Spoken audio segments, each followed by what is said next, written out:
Mark sat in his car outside the house, his body heavy with exhaustion. Another long day, another late night, another missed dinner. His phone screen glowed with missed calls from Sarah. He already knew what was waiting inside, her frustration, her tired eyes, the unspoken resentment. He wasn't blind to it.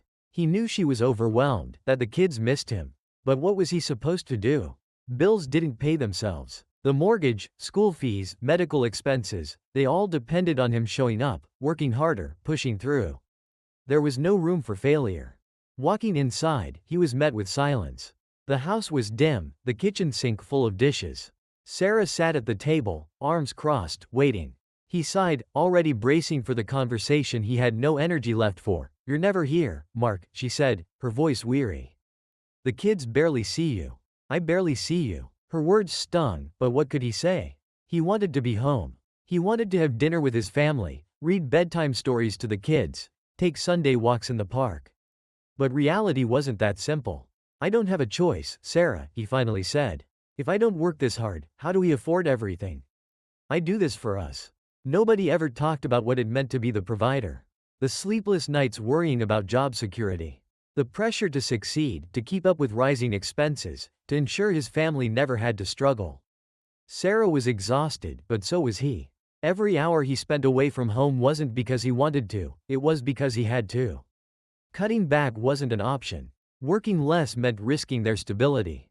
The weight of it all was crushing, but he carried it without complaint.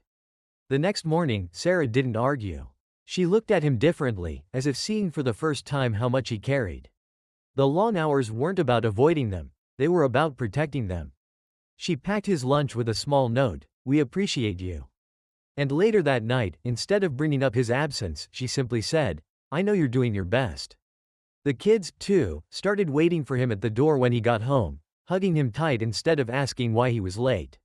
Those small moments reminded him why he worked so hard. Mark wasn't perfect, and neither was the situation. But for the first time, he felt seen. Understood, respected, not just as a husband and father, but as a man doing everything he could to hold his family together. Moral: a husband's love isn't always shown through words or presence, it's in the sacrifices he makes every day. Understanding and appreciation can lighten even the heaviest burdens. If this story resonates with you, take a moment to appreciate the silent struggles of those who work tirelessly for their families. A little understanding and gratitude can go a long way. Don't forget to like, share, and subscribe for more heart-touching content.